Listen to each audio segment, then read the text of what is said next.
Comedy LOL Podcast Network.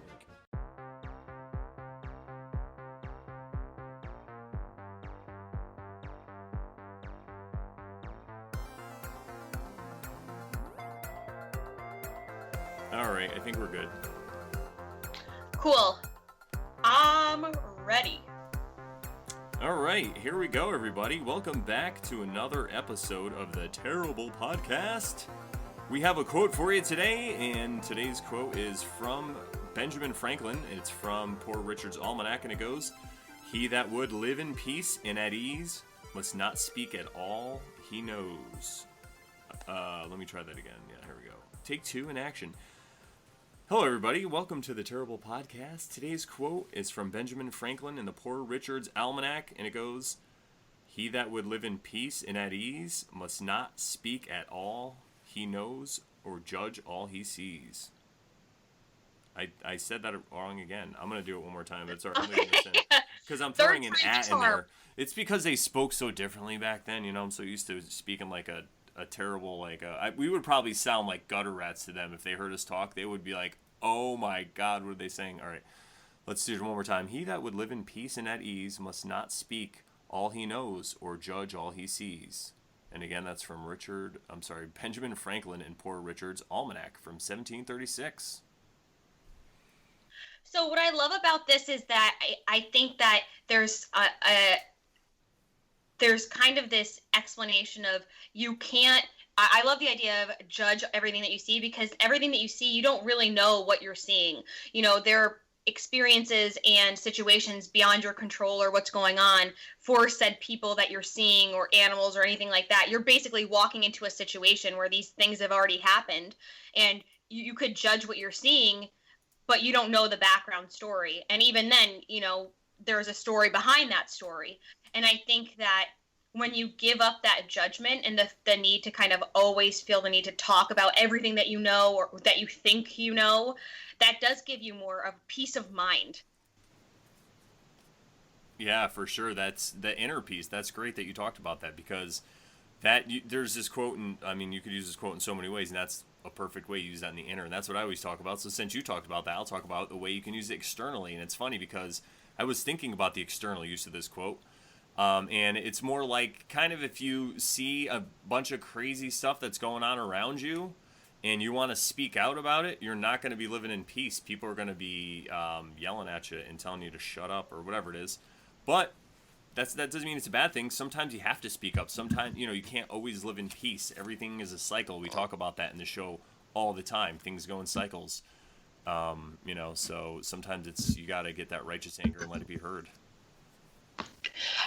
Exactly. But I think it's like there's a level of intellect that's needed to know when to speak and when to shut up. Yeah, for sure. It's just like casting. It's like when Jesus says, "You shall not cast your pearls before swine, because they will trample them in the mud." Yeah, it's the same thing. Sometimes you're right. You have to pick your battles. You have to retreat. You have to keep your mouth shut. But, sometimes there is times to get up and let your voice be heard. But, yeah, you're right. And I think there's also, there's like kind of a juvenile kind of theme of always feeling the need to talk. And I think those sometimes when you do speak out of turn, you do learn lessons. So I think sometimes that's helpful too. Yeah, that's really the only way to learn. I was just listening to this guy. His name is James True, and he was talking all about stuff like this. And he brought up a whole point where people will blame their parents for certain things that they did when they lied to them and stuff. But he said, you can't really be mad at them, because at the time, obviously, you didn't want that. Like when you were a kid, you don't want shoes, you want toys, and you want candy. But sometimes the lies that they tell you, they make you the person who you are now. And now you're not so.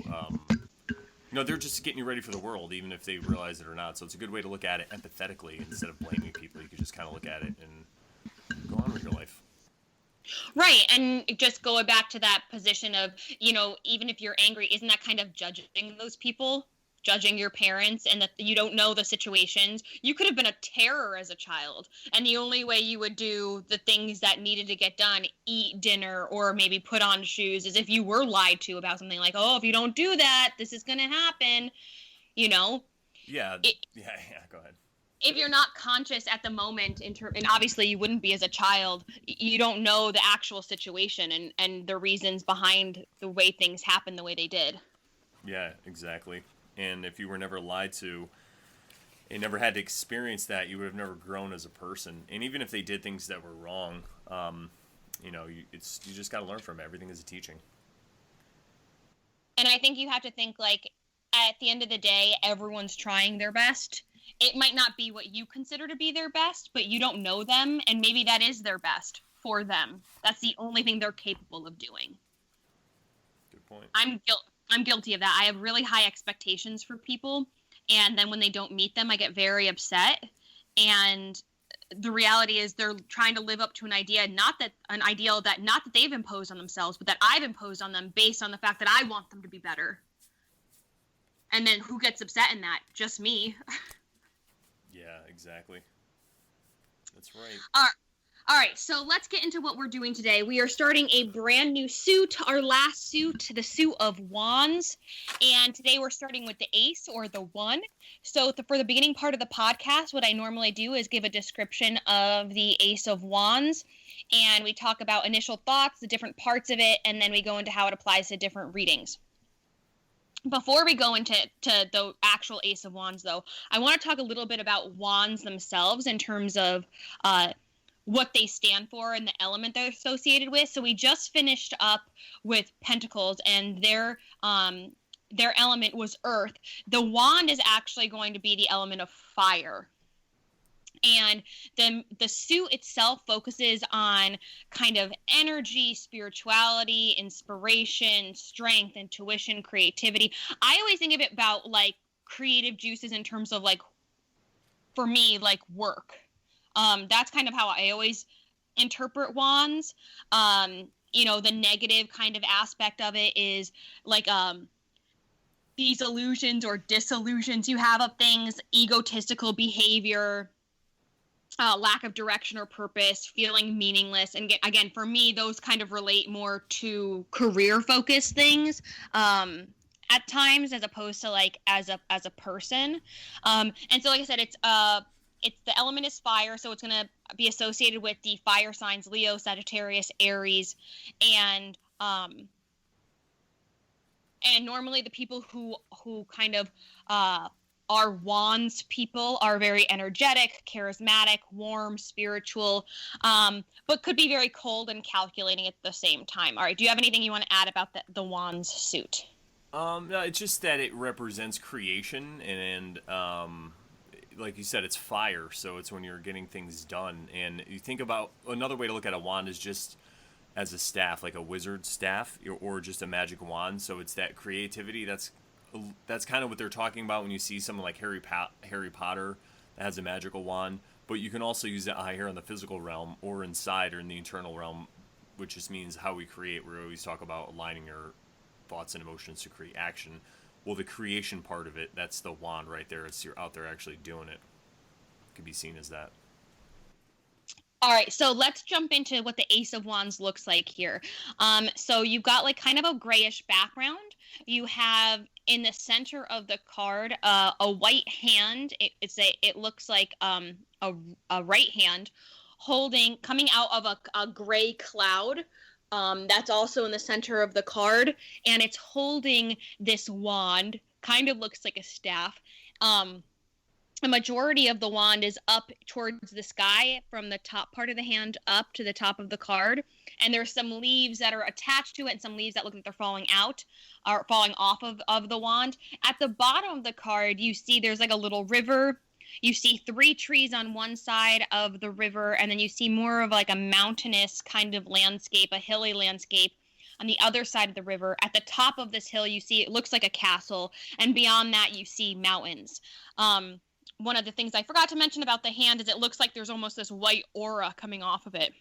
If you really want to see what the card looks like, take a look at our Instagram at Tarotbull2, TAROTBULL, and the number 2 to see what it really looks like. Okay, initial thoughts here. What did you think?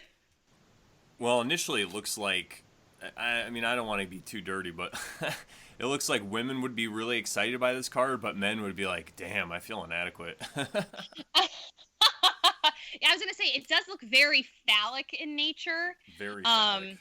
Yes, and for me, the initial thought that I had actually, surprisingly, wasn't that.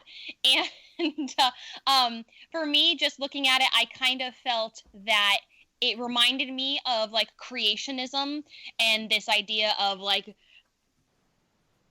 maybe a little bit of creationism, a little bit of mythology. Obviously, it's like not a lightning bolt, but going back to what you said about like a magic wand, or I think of like a staff.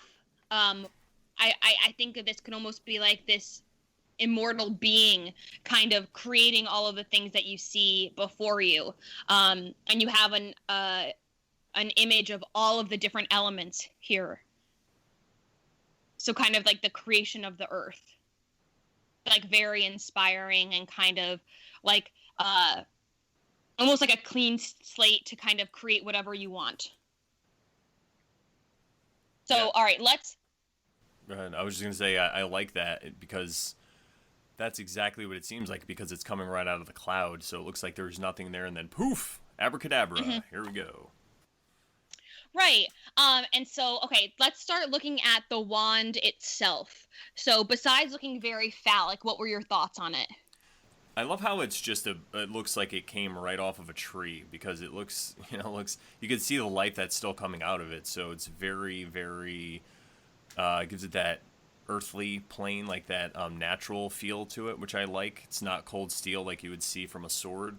So it's just another way to interpret this, because if you're looking at a wand, and you're going to compare it to a sword is metal, so it's very hard. So if you think about things you might use to get things done or as a method of self-defense, probably talked about this before on shows a while ago, but if you have a wand or a staff, you're going to hit somebody with it, you can keep them at bay, and you could do a lot of damage. You could smack them in the head and bust their head open. But with a sword, if you're holding somebody at bay and you hit them with it, it's going to do a lot more damage. So it's just a different tool depending on how the situation that you need. And the wood there and the leaves coming off of it and all the growth are just showing you that it's a little warmer. It's a little more, has to do with the earth and with life. So I got kind of into the numerology here of the wand. So the staff itself, obviously, it's very interesting to me that this is a fire element suit, because it seems so earthy to me. In terms of obviously it's like it looks like a natural substance, right? Like a wooden staff or like a branch or a trunk or something. Looking at it, I'm counting the leaves, and you have on the little branches themselves that are coming off of the wand, 10 leaves. So if we go back to when we talked about the number 10, like a complete cycle of something, it's like the end of that cycle, you've completed it. And going back to what I said about like this bright future or this, the world is your oyster. It's like you finish something and now you can start something brand new. So like I said, this world looks like it's totally created. You have all of these things here, and now it's time to start something over. And then you have these loose leaves, and I originally had miscounted. I thought that there were 7, but there's actually 4 on each side. And if you look at the 4 on each side and then the little branches that are in between them, that would make it 7 on each side before the 4 up at the top. And 7's considered that perfect number. I said that the 3s and the branches is like the Trinity, or what we've already talked about with 3s, and like this very popular number in mythology. So I really kind of went into the numbers of the leaves and how that kind of represented what beyond the ace feeling, right? Yeah, I like that, because especially because a 10 is a 1. So you're already there anyway. You're very close. And then if we're looking at the 7s and the 4, I like that, because if you think about the 3-4, it has to do with alchemy, and it has to do with the triangle going into a square and the circles, and when you're circling the square, you have the triangle. So there is a lot implied in there. What were you thinking about the 7s? Did it say to you anything specifically in conjunction with this card? So for me, when I remember I was taking a class in college and we talked about the number 7, and we were talking about how it was this perfect number, and going back to my Catholic upbringing, you want to think that God created everything in his image as perfect, right? So it's like you created, if you want to go to the 10, right? You finish this cycle to the best of your ability. So at that instance in time, it is perfect because he couldn't have done it any better. So that's kind of how I tied that in. Nice. And then overall there would be what, 18? I'm sorry. Right, 18 leaves altogether, 10 on and 8 off. And that's a big number too, because 18 is nothing more than 666 or a 9, which a 9, when people say 666 and they say it's the number of the beast, that, in my opinion, just got mistranslated and used by the people who are creating the Christian religion, will say, not Christians themselves. And what it really means, 9 is just a number of the ego. So that's kind of why they assign it to Satan. And I think that, and also 6s are a number more of the earth, kind of. So it's just, it's like a shout out to that, but what it's supposed to really mean, not the bad part of it. It has to do more with the ego. I think more in when it comes to have to do with creation, because when you are creating, you do need all parts of you, and sometimes you have to come from that egoic part. You have to use that will to get through and to create, and it's a very important process. It's just, I feel that people in this society, especially when you talk about people being selfish and stuff, I feel like they're stuck in ego mode all the time, and that's really the problem. So we can use this card kind of as a, if this came up in a general reading, you could always say that to somebody. I mean, I don't want to get too far ahead of us, but it's something you could talk about. Do you know what I love is that adding them up, and then you talked about the 3 6s, but I'm going to go off the 9, and 9s are my favorite cards to get in a reading for either myself or other people, because, I think a lot of times I am not a huge fan of change, and when you have a 10, it's the end of a cycle and it's the start of something new. And then 9 to me is like that pinnacle point of like, you still can enjoy the fruits of your labor. You're kind of at that peak point. And so, I talked about how the project you're working on is perfect with the number 10. It was as perfect as you could make it at the time, but 9 still gives you the opportunity to kind of enjoy that project or whatever you created. So I kind of really like that a lot, actually. Yeah, that's so true. The 9 is more of the climax, and then the 10 is like the happy ending onto the next thing. So it's just a different feeling, and that's why I think 9s represent ego, because when you're in the climax, in the heat of the moment, whatever it is, like, for example, like I'm a wedding DJ, so the climax is like, say it's like dance time, and it's peak hour, everyone's going crazy, or even if you're at a club, and then the end of the wedding, like maybe the last song, that's 10. The last song, and then everybody leaving, that's 10. So it's great, it's still fun, but it's just a different kind of good feeling, and then it has that hint of sorrow because it's coming to an end. Exactly. Okay, so let's look now at the hand and the cloud. So the cloud on the right-hand side of the card and the hand coming out. Did you have any thoughts there? Yeah, it looks like God farted. Yeah. I just wanted to say that, hopefully make somebody laugh. Well, it's funny because this is a common theme in most of the aces, is this cloud that comes out of nowhere. And if you think of the ace, it's the beginning of the suit. So it's just showing that force of creation, whatever it is, God, the universe, the all, and it's giving you something. It's just something that came to you. Now, what are you going to do with it? Are you just going to ignore it and let it sit there, fall in the river and float down? Or are you going to use it, though, to create? And it's just like your talents. It's the same thing. You get these talents. Everybody has innate talents from the creator, whoever it is. And are you using them? What are you using them to do? Are you using them to sit around? I'm trying to think of examples without offending too many people here, but are you living the right way is what I mean, that's all you gotta know. Not that I mind offending people, but I always want to say, like, are you sitting around playing video games? And I hate that analogy, because I used to love to play video games, and it's not always a negative thing. But in the sense of, if you want to be doing something else, like say if you have something else you want to do with your life, and you are sitting around playing video games and fantasizing about that other thing, say you're playing Grand Theft Auto, and you're like, man, I wish I could be out doing this, not like killing people and shooting stuff, but, doing things with your life. Yeah, then go out and do things with your life, and, stop playing video games. And that's what this is. That's what that kind of reminds me of. It's like, what are you doing with your innate talents right now? I feel like I was doing that my whole life. Like, I didn't start a podcast till I was in my 30s, and I had this voice the whole time. I could have been, I was wasting it. I was working in, like, the car business, talking to people, and then I became a DJ later, so, But think about all that wasted potential with this voice. But better late than never. That's you right. know? Oh yeah, and that's what it is. You got to learn from the past, and if you don't like where you are, that's good, because use that as motivation to get to the next step. So what do you think about the cloud? So, but the cloud itself, I love the kind of the woven message throughout all of the aces of having this cloud appear with the hand come out on the image. The first image we see is that with the hand and the cloud. Honestly, looking at this, and I know at this point we've looked at the 3 other aces.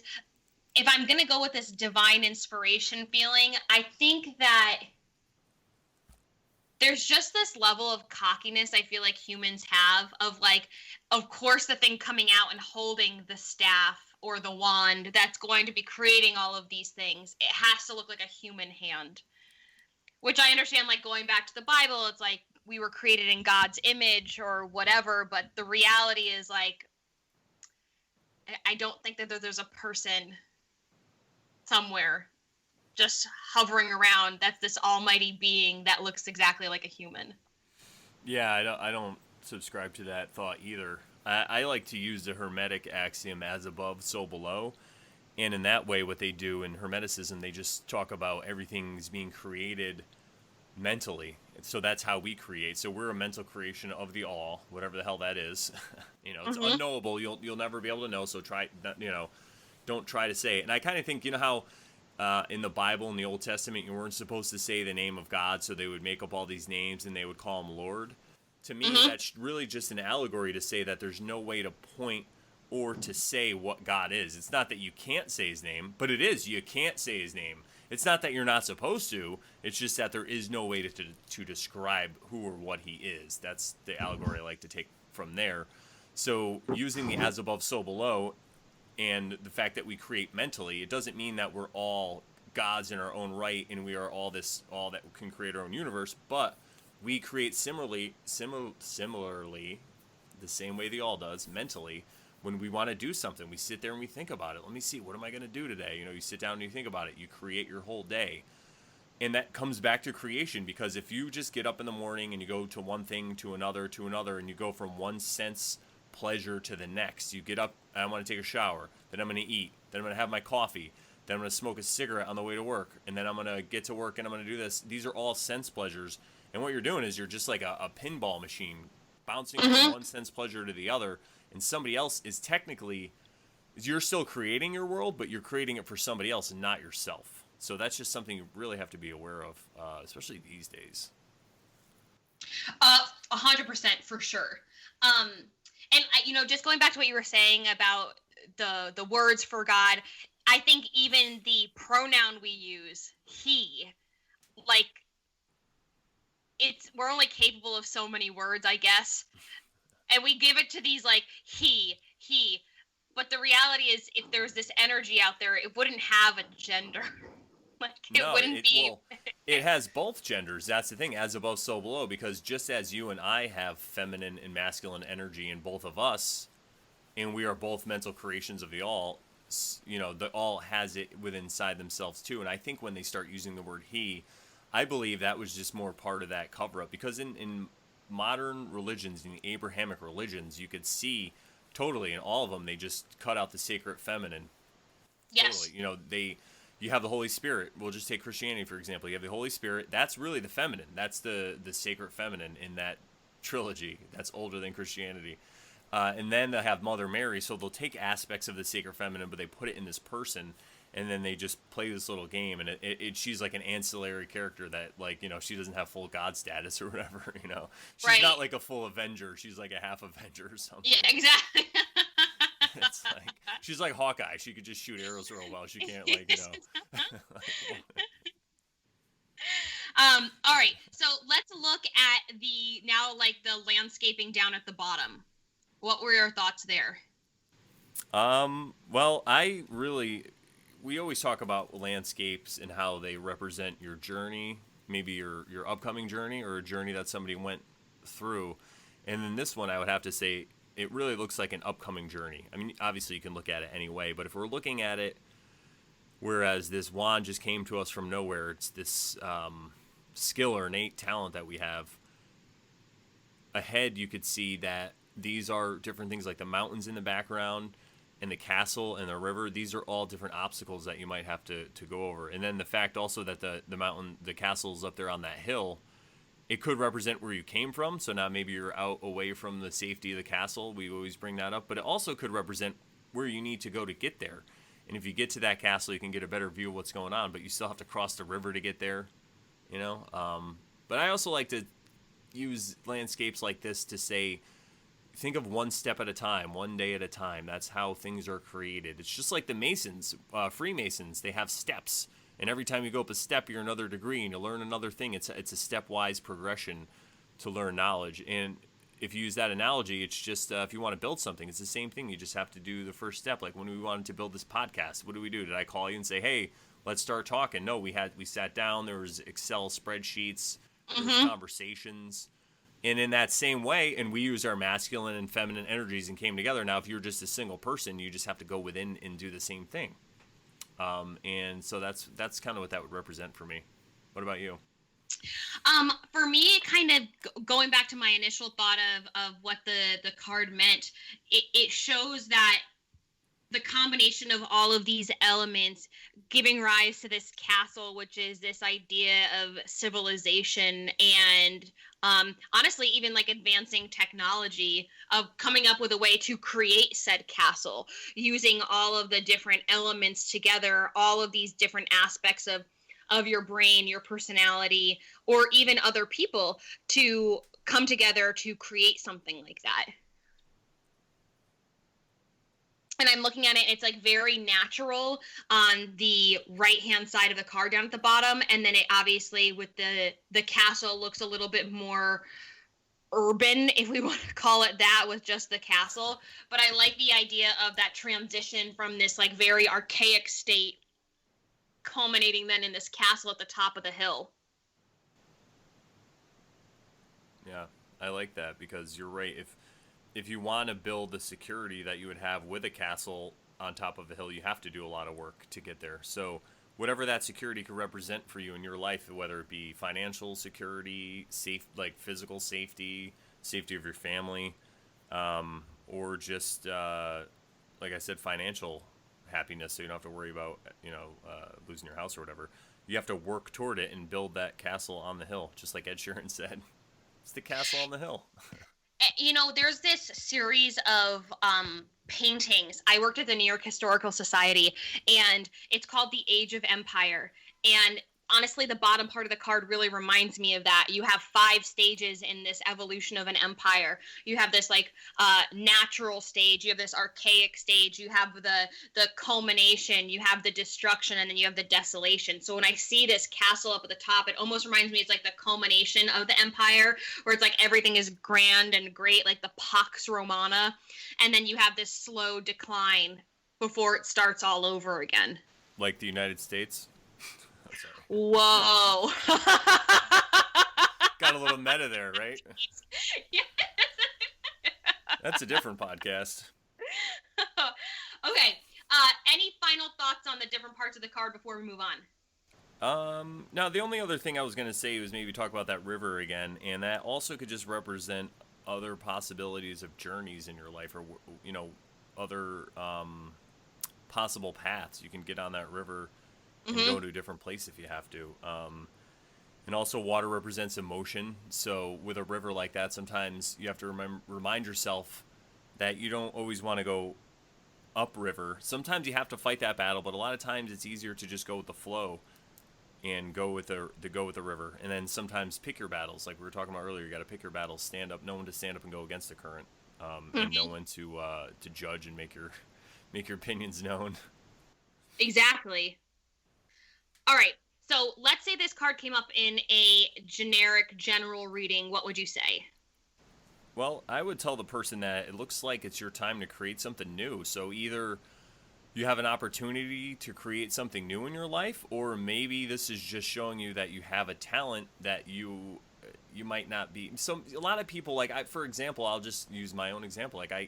I could have been doing comedy. I could have been doing, well, maybe not DJing, but like comedy and all this other stuff, podcasting or even radio, whatever. I could have been doing this much earlier in my life. I mean, I'm sure I'm DJing too, but the DJing thing was weird. I just happened to become friends with a DJ, and then he taught me how to do it. So it was a much easier transition.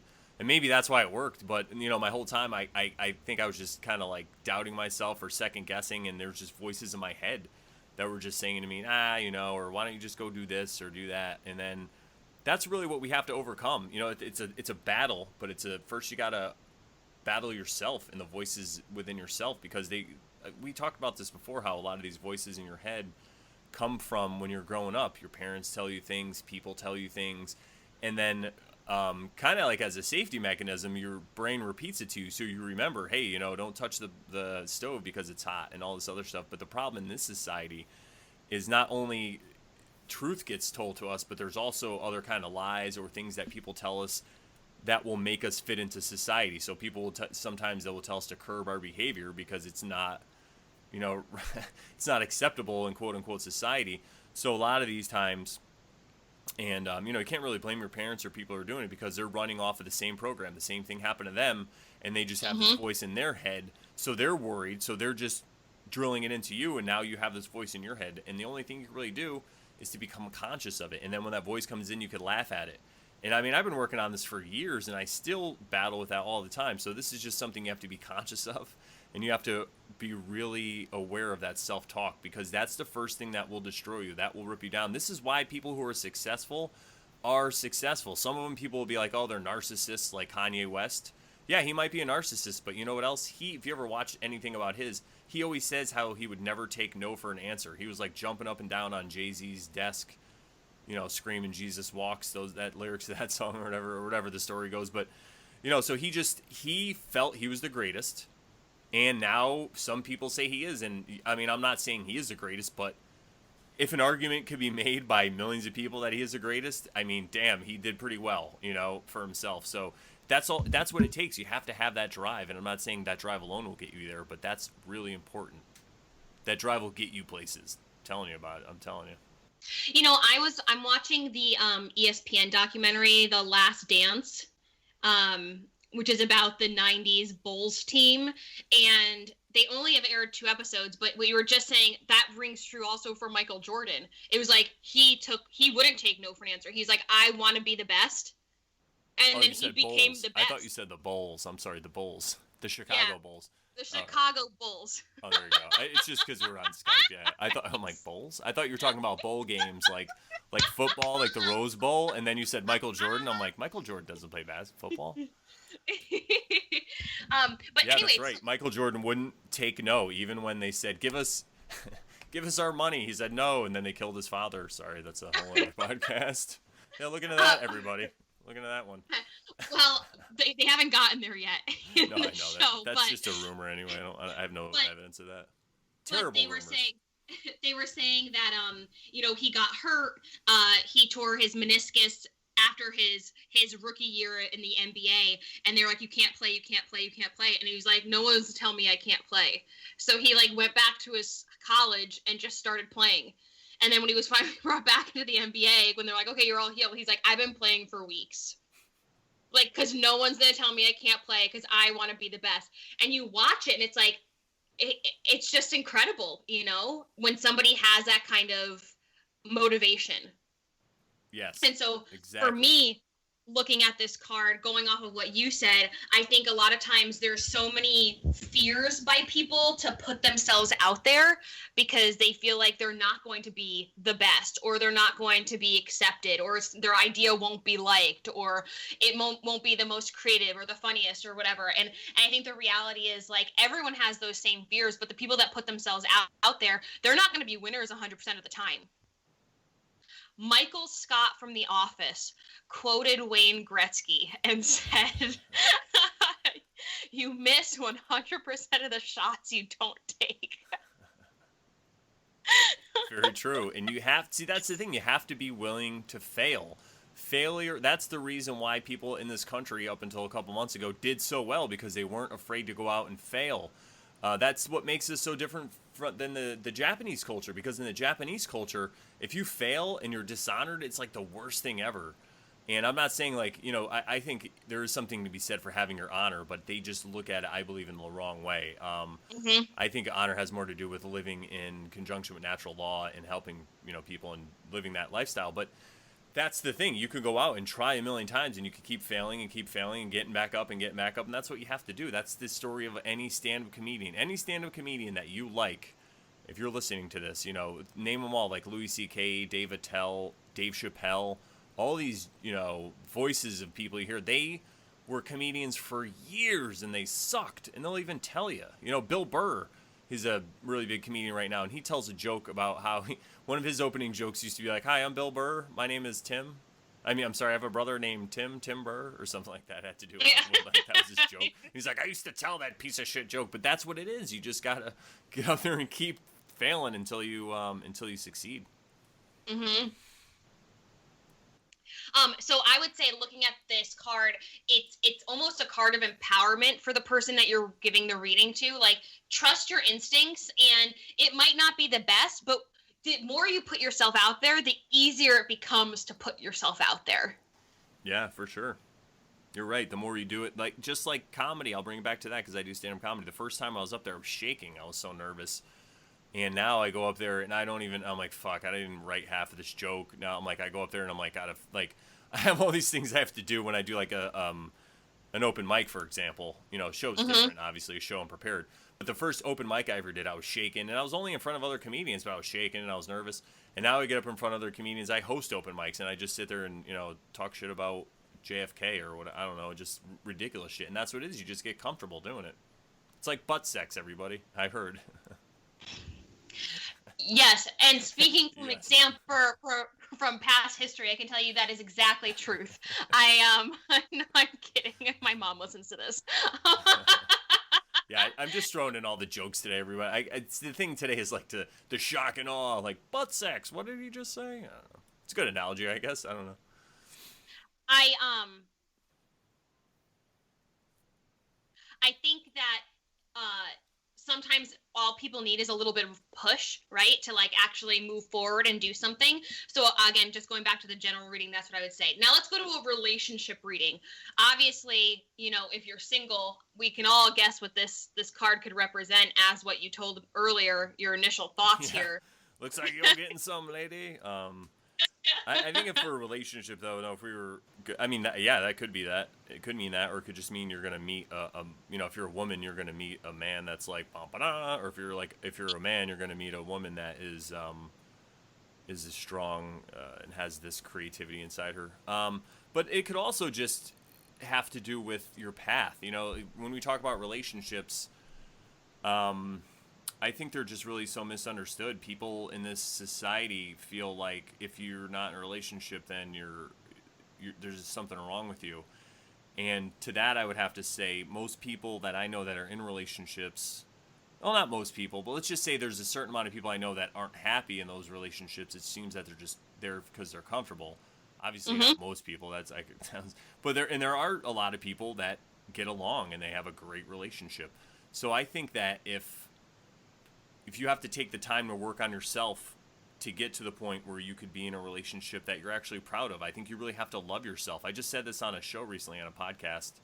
No, I was actually on a round table. That's right. It was a video. I was talking to like two doctors and this big YouTuber. He's got like a really big following, and I was able to moderate this thing. It was weird, but I brought that up and I said, listen, you have to be able to love yourself, because if you can't love yourself, you'll never be able to love anyone else. And if we look at the tenets of Christianity or any of the religions, but we'll just take the golden rule, for example, it's, you know, you have to love your neighbor as yourself. So if you're not able to love yourself the same way that you love God, because again, as above, so below, so, you know, you are God in that way. If you're not able to love yourself as a creation of that God, also as a perfect creation of that God with all your flaws, you know, all your flaws make you who you are. If you're not able to love that, then there's no way you'll be able to love another person. What I found myself doing, and now what I find other people doing too, is they project their insecurities onto you. So if somebody doesn't love themselves and they have a problem with self-esteem, which I suffered, I found that I would do that. see problems that I had, and then I would project it out onto things that I saw in society, and then I would just criticize that. And it was my way of really criticizing myself. It was my way to let off that steam, so I didn't totally go crazy with anxiety, you know. And now that I got it in, I got everything aligned, and I'm not saying it's perfect, but at least I know. So now when I get there, I could say, "Ah, shit," and then I could remind myself, just like meditating. You know, you get to the point where you're talking all this shit about yourself, and I'm like, "Oh, what am I doing? I could do this." You know, I actually had to say that when I got on with when I was doing the show with the two doctors and the other YouTube guy, because they have, you know, one of the guys has like hundreds of thousands. One of his videos has like millions of views. So I'm like, all right, I could, you know. So I just said to myself, I'm like, I looked in the mirror. I'm like, you could do this, dude. Like, you do this all the time. It's not a big deal. And I felt so much better. I'm like, yeah, I can do this. Thank you, you. But anyway, I think I gave a good relationship reading in there somewhere. But yeah, be the person who. Be the hero, be the star, hero of your own movie, and then you will attract the right kind of mate, you know? And then you could make your own real happily ever after, whatever that is. And again, nothing's ever happily ever after. You have to work on it. But if you're with another conscious being who's aware of this and they're able to work on it and you can work on yourself, you know, you're going to have that much better of a chance that it's going to work out. And I love, and just going off of that, and if you're in a relationship, I think it's important to know that you can you need to keep that creativity and that imagination in there. I think a lot of times people get stagnant and complacent and just kind of fall into this rut and routine. Honestly, like, especially kind of now, given these circumstances, it's like, well, we're at home, we can't go out, it's like, this is an opportunity for you to really get to know this person outside of these distractions of the outside world. And really connect with them. And I think it's important to know you have to continue to make those types of efforts and be creative with making those connections so that your relationship can continue to grow and thrive, because the grass is only green where you water it. Yeah. Yeah, and to add to that, I think it's really important that we talk about stuff like this now, because since everybody is told to stay at home, it's really creating a lot of problems. And this is something that no one's really talking about. Some people are talking about, but I'm sure they're not really talking about it in the mainstream. But the number of like suicides and domestic disputes, you know, I know somebody, it wasn't a suicide, but I know somebody who's recently involved in like a domestic dispute kind of thing. Nobody really got hurt or anything, but I'm sure it wouldn't have happened if we weren't under these circumstances. And that's what happened. So think about it in a car. So if you're driving a car and, you know, it's a little beat up, it needs some maintenance, maybe the tires are low. Your tires are really bald. And then something bad happens, like a storm. Say a hurricane comes, you're driving and it's like this crazy storm. Your car is going to go off the road. It's not ready for that. So if you're not ready for your current life situation, never mind if a big tragedy happens. So, but we're already in the middle of this. So what can we do? You know, like you said, exactly. It's a good time to get to know that person and to know yourself. And, what else was I going to say? Just don't lose hope. You know, anytime when you're seeing problems, like I said before, you're seeing problems in your mate or out there or with the person you're with or out in the outside world, a lot of times these are just clues to the problems inside you. You know, and if, you know, if you're feeling despaired and this quarantine, whatever the shit's going on has you down, hit us up. We'll give you a reading with the old tarot cards. Exactly. And we can all laugh about how terrible this is. Cause I find that, you know, they say misery loves company, which is usually people say that because they want you to stay away from certain people. But if you're in a miserable time, sometimes it's good to have company and laugh at how ridiculous the world is, or, you know, terrible, or whatever you believe it is. Yeah. Mm-hmm. All right, so let's move on to this coming up in a career focus reading. What would you say? How about you go first on this one? All right, so I said if this came up in a career focus reading, a lot of times I feel people think they need to stay on a certain path, and similar to what you were talking about earlier with, you know, all these other jobs you had and now you are finding fulfillment in something different. I think sometimes you need to think outside of the box and don't say, like, I don't need to go along with the norm. I don't need to kind of follow the same path everyone else has, or, you know, this I don't need to follow this road that everyone else seems to be on. Maybe there is a different way for me to get there, and it's going to be my way, as Frank Sinatra said, and maybe it's going to give you more of an opportunity to feel more fulfilled. You know, we're not all on the same journey. The destination's the same, but everyone's journey and path is different. And so I'd say for a career focus reading, either if it's a project or it's your actual job or it's an area that you're looking into studying, or if you're declaring a major or something like that, don't, just because it's not a necessarily accepted idea doesn't mean it's a bad idea. You could be the person that shows everyone that, like, this is actually legitimate, and you could show everybody up and make this, whatever idea that you have or whatever job you want to do, something legitimate, and it could end up being very beneficial, but you won't ever get there if you don't try it. And so it would just kind of be kind of this, again, this trying to give them the confidence to go outside and explore their own creativity and passion and inspiration. I feel like that's the people that are most successful, because you're the most motivated then. Yeah, and like we were saying before, it has to do with not being afraid to fail.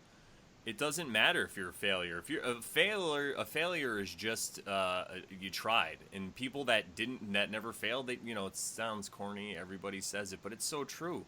Think about how many people you might know that sit around and just talk about things that they want to do. Or if you have an idea, they're like, oh yeah, like when, it's tough being a creative person with a podcast.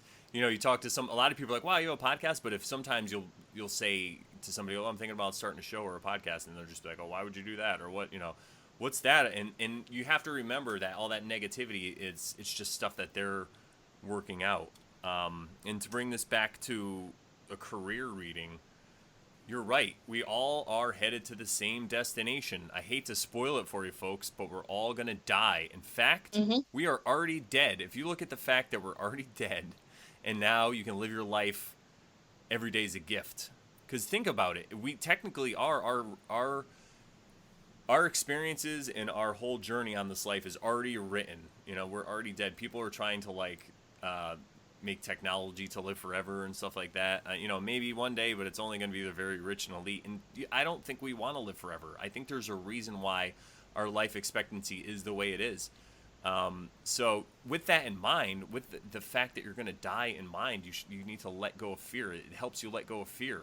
And then you won't be afraid to try different things and to fail.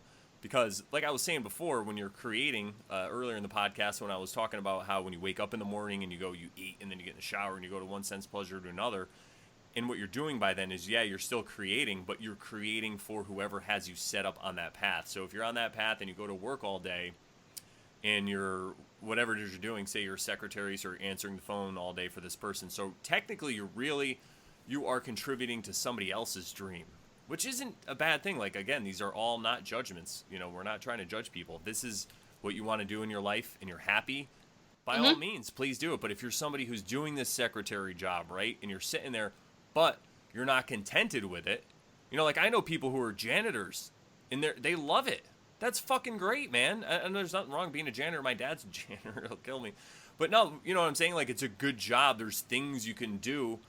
And if you enjoy doing it, then doing it. But we're talking about all the people who are in these jobs and dread going to it every day. They hate it. They wake up and they say, fuck this. That's not a way to live. So and I could tell you that because, like, I went from being in sales to DJing, and it was like this crazy, and I loved it. And obviously not everyone can do it, but it's just an example, right? And now I'm trying to transition not away from DJing, but obviously I can't do that right now, but I'm trying to grow upon that, so I'm not afraid to go out there and just put my work out there. I think I kind of lost the point I was talking about, but really what I wanted to bring forward was that you can't be afraid, because if you're just stuck in this job all day, you're headed toward your grave, and you're just not happy about it the whole time. You're just not going to be happy. So you got to get out there. And the way to do it is every day, just be conscious of every decision that you make, because every decision you make is what leads you exactly to where you are. And you can only start where you're at, obviously, but now you just got to realize that and make the right choice. Go ahead. Any final thoughts here on the Ace of Wands before we move on? No, I think we about beat that dead horse. Yeah, all right. Okay, so for the next part of the podcast, we normally look at the same card, but it's in a different deck. Brandon gives the description of the card, and we just kind of talk initial thoughts here.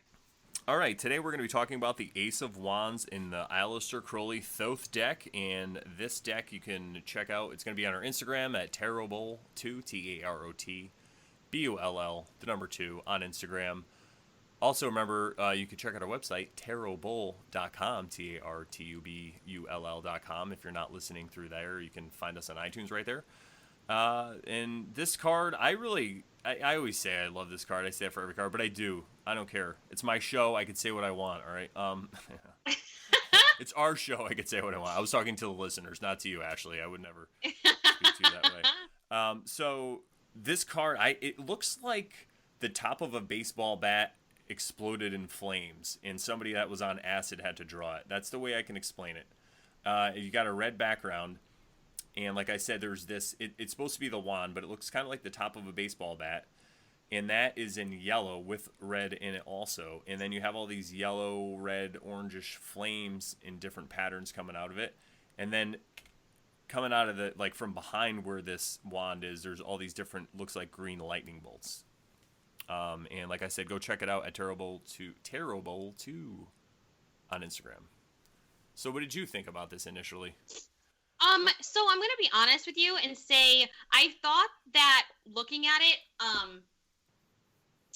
it gave me that illusion again of like this godly type of power. And I love the lightning bolts because, it looks very like it reminded me of like Zeus and the lightning bolts and him like creating the earth and taking down like the Titans and things like that. I think that it looks very like, and it looks, because it's gold again, very regal. So it would be like the king of the gods. It was a little intimidating. Because it almost reminded me, you know, when people talk about they're making weapons, a bat, and they put like nails in it. Oh, that's kind of what I felt like looking at this, but it's gold. It looks like a golden Negan bat from Walking Dead. And when I used to watch. What did you think?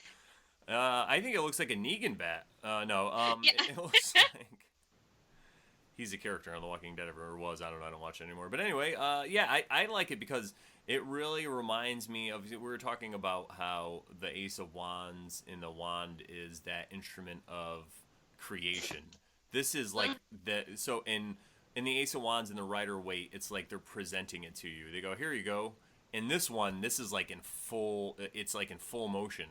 You know, I know obviously you haven't seen Lord of the Rings yet, but there's a part for everyone else who's watching where Gandalf stands on the bridge in front of the Balrog and he's like, you shall not pass. And then he like slams his thing down, and I could see when he does that, or whatever he does, that's like when the staff emanates its power. This is right there. This is that initial emanation of the power, like the beginning of it, which is, you know, symbolized by the ace. The ace is the beginning.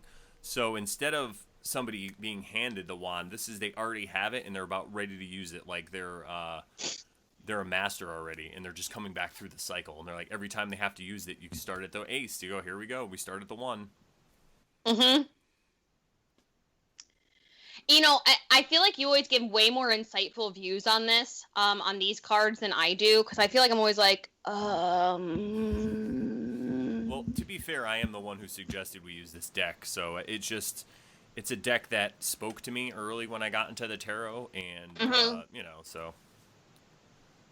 Yeah, you know, funny story, totally unrelated to the Ace of Wands, though. I was walking around this lake out here the other day, and I saw this, it was like a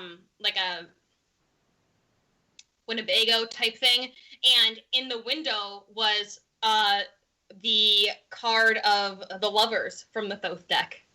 Really? The Thoth deck? Yes! And I was like, huh! I was like, holy shit! I was like, okay, we have to go back. I need to go and look at that, because that was so weird that they picked that card. Yeah. To put up there.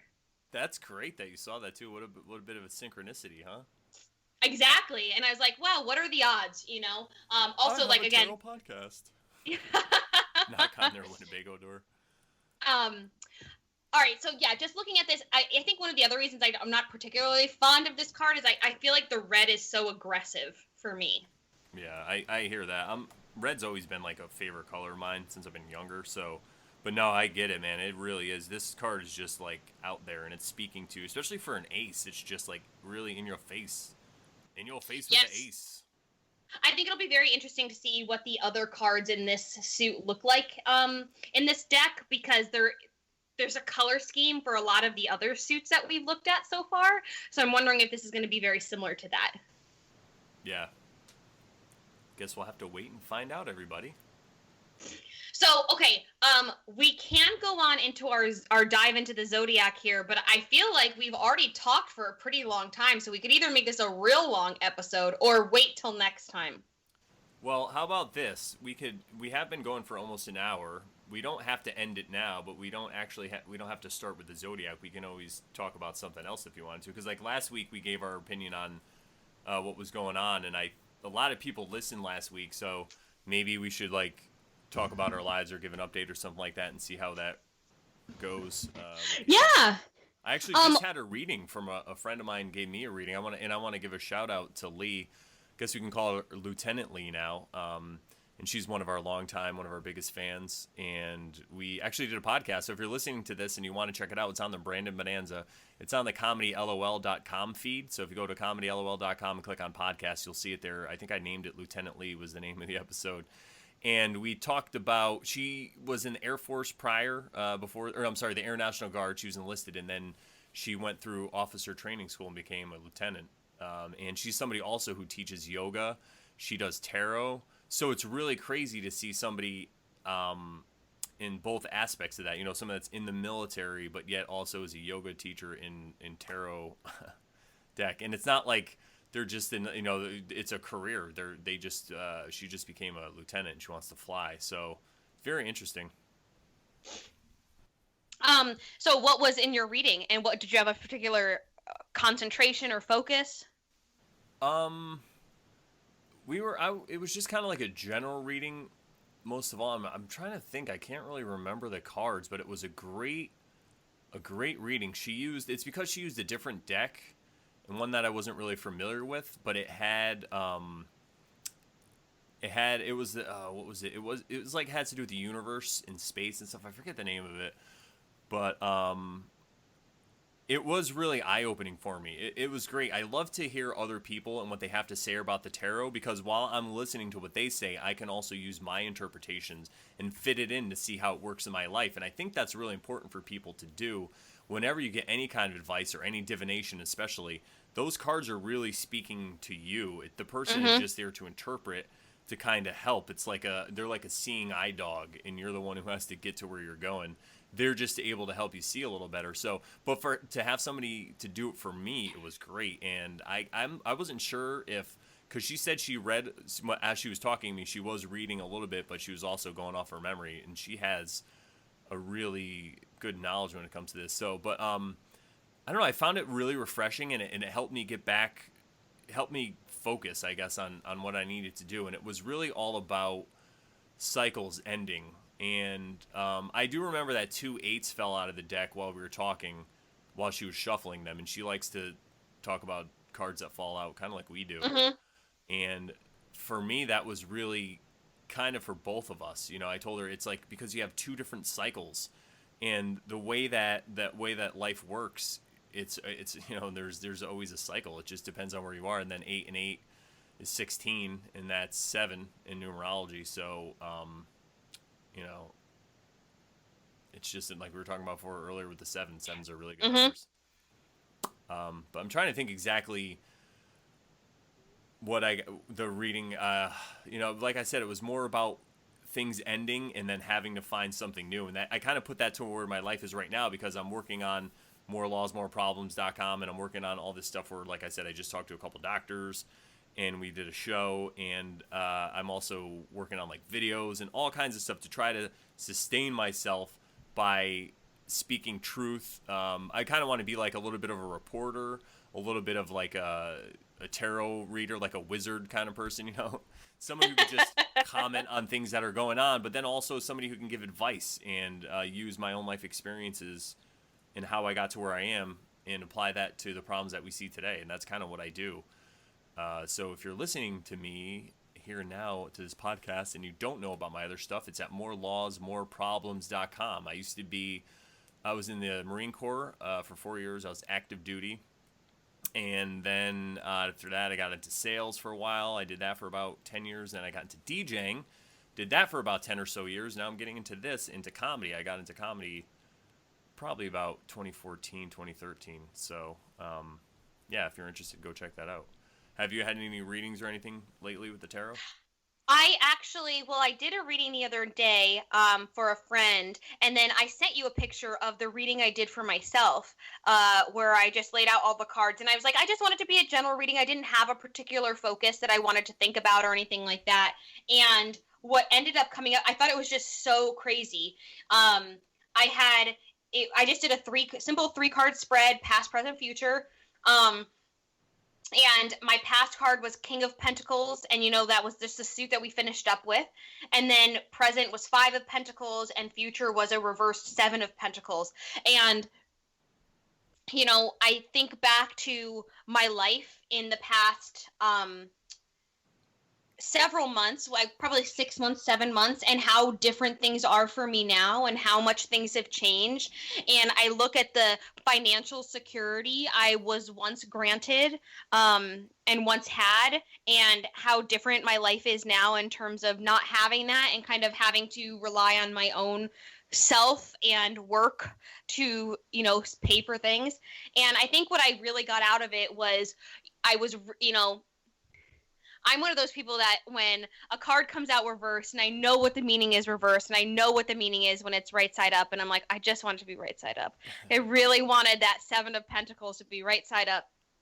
But I think what it kind of showed me was that reversed meaning was, I am capable of so many things, but what happens is a lot of times I can be very scatterbrained in things, and I get interested in so many different things because I want to know everything about everything. And I want to study all of these different things, but I almost put all of my eggs in like thousands of baskets instead of putting my eggs in like 100 baskets, where I'm still covering a whole bunch of things as opposed to spreading myself out too thin and going into all of these ventures and junctures, and then I can't follow them through, and then that is disheartening. But it also makes me drop the ball on some of the other things I'm trying to focus on too. And I think sometimes I just need to rein myself in. And I think that's what I got from the future part of it, of, you can partake in a whole bunch of different opportunities and things like that, but just, you don't have to say yes to everything. And some things can just be a hobby or something that you're interested in. And some things need to go on the back burner for a bit. I don't need to go 100% as soon as I hear about something that I'm excited about, because that just adds to the list of things I already have going on, which, as listeners, from last week, is not a whole lot because I'm not working right now. But so I just thought it was really interesting that for me, my interpretation of that reading was very money driven and also like earthly possessions. And I look back into all the stuff that I had again like 6 months ago, and how I'm trying to purge my life of so many things now and reduce everything that I have to be very simplistic, because I don't need a lot, and what am I getting from that besides clutter? Nothing. Yeah. So that's. Oh, go ahead. Yeah. So I'm saying that's where I'm at. In this first world society, I think that's what happens, and that is a lot of the problem with where we find ourselves exactly right now in the situation. I feel like we've, in this society, in any really Western culture kind of society, we're into this overproduction mode. And this isn't like a rip on free markets or anything like that or anything political. Just kind of calling things as I see them. People will talk about capitalism or socialism, and it's terrible. And capitalism is a word that was made up by Karl Marx. Just so you know, that was his way to refer to the market that we had. The market that most people advocate for who want capitalism is really a free market. That's what they mean. We've never really had a free market in this country, but that's like a whole other story. So anyway, the way we consume in this culture, it's meant where it's kind of like it runs on its own consumption. And if we stop consuming, everything's just going to go to hell. Kind of what in the situation. So the situation we find ourselves in now, this is always like the worst nightmare. Like we can never stop consuming. And I really feel like we are going to feel the effects of the way we have been living since at least World War II. After World War II, a lot of the whole world's wealth came to us because of different things that happened in the way the world was in our position at the time. So we took over a lot of manufacturing, and we put our bases up a lot of places, and we were, running really great for a while. And people got used to that, so they just kept wanting to build and build and build. And I'm not saying you should never try to keep or never try to make your situation better or try to improve yourself. But what I'm talking about is you have to make sure you have the right, correct foundation. And the way we're living now, since World War II, it's just been getting more consumption, more consumption. What can I buy? Now everyone has to have like a car, and everyone has to have a phone and a computer and an iPad and a this, and and after a while, like you said, in clothes, it's tough because the fashions change so often, and you want to be on top of that, and it's so much fun. But having all these things would be great. But then if we looked at the rest of the world and they had all these things, yes. But then when there's other parts of the world that are really, really in a bad way, especially if you think about China, a lot of the people in China that work in sweatshops are the people who are working to make your phones. And again, I'm going to stop and say, like, again, this isn't judgment. Obviously, I'm using a computer that was made in China right now. I have a cell phone. But again, it's just a judgment on what's going on. I really feel like we're headed for that equaling out part. And hopefully it doesn't mean that the United States has to become a third world country. I'm just hoping that if it happens in the right way and people realize this, it'll be a lot easier for them to transition. Like, you already intuitively started transitioning to this way of life. A lot of people have. A lot of people are starting to declutter and get rid of things. It's just because they're in tune with the way that things go naturally. And right now I feel like we're headed toward a downswing. And like we said, it's like a 10. It doesn't mean it's really all bad, but it could be also like a tower. Like, if our society did get to the point where it's unsustainable, and I always talk about things like conspiracies and stuff, so I'm not trying to blame the people in the society. A lot of this blame has to do with our leaders. But then again, we tolerate the leaders, so again, we have to point the finger at ourselves. But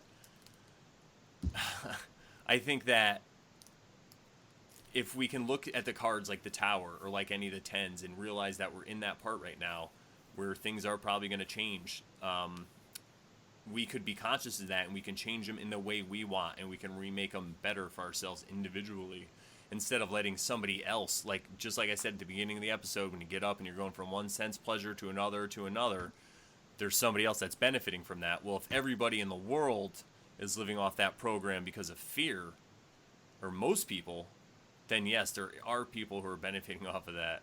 And those people aren't wearing masks right now, okay? People watch TV. And I think what's important to realize is I see so many people... Never let a crisis go to waste. Sorry, go ahead. I see so many people online right now being like, I'm buying because I feel like it's going to make me happy. I'm buying something on Amazon because I just want to buy something because I feel like that's going to help my current status in terms of like my state of mind. And that's one thing, but I also feel like that moment is fleeting. Yeah. I think that there, maybe some introspection of like, why do I feel like I need to have all this stuff? That being said, again, no judgment. I literally have an entire wardrobe for my dog. And you know what I haven't gotten rid of? Most of those clothes. Because in my head, I'm like, she needs them. I've gotten rid of more than half of my own clothes, but not for her. And the best part is she comes with her own fur. She comes with her own outfit. But it's so and much fun to dress her up. And I'm looking right now, she has like this, I have this little like crate thing of all of her toys. And she doesn't need all of those toys, but I'm not going to get rid of any of them because I'm like, but what if she misses it? So again, no judgment. I'm just saying that's what I was looking at when I did my own reading for the of those cards. And I would love to actually do readings for any of our listeners. And so if they're interested, they should definitely reach out to us. Yeah, guys, you can hit us up. Go to comedyll.com. You can email me at brandon@comedyll.com. There's plenty of ways to hit us up. So if you'd like to do that, let us know. We can always set something up and do a reading for you. And like I said, I'm going to be doing. I set up a way to support me, so if you like what I do, you can go to Subscribestar. I'm going to have a link. I'll put it under here, and it's Subscribestar, and my username there is More Laws, More Problems, and you could support me at all different levels. It's great. I have a $3.30 level, so if you like what we do and you want to help us out, you could donate as little as $3 a month, $3.30, and it'll help us. But there's other levels too, and there's all kinds of goodies at each level, and some of them even include live readings. So if you want to get in on that, go to subscribestar.com/More Laws, More Problems, or just click the link and help us out. It would be great.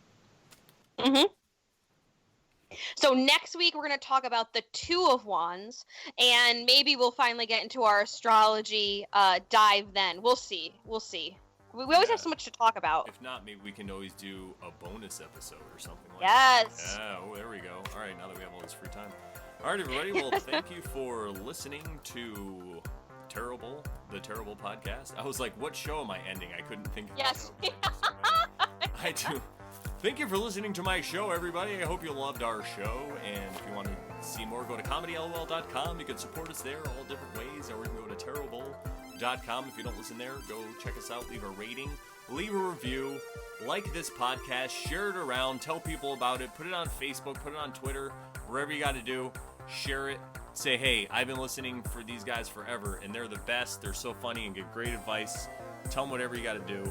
Make them listen, even if you have to lie. And what do we say to everybody until next week, Ashley?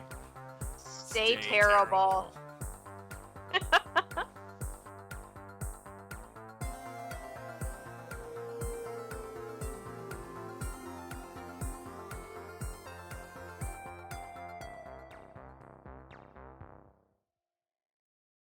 Comedy LOL Podcast Network.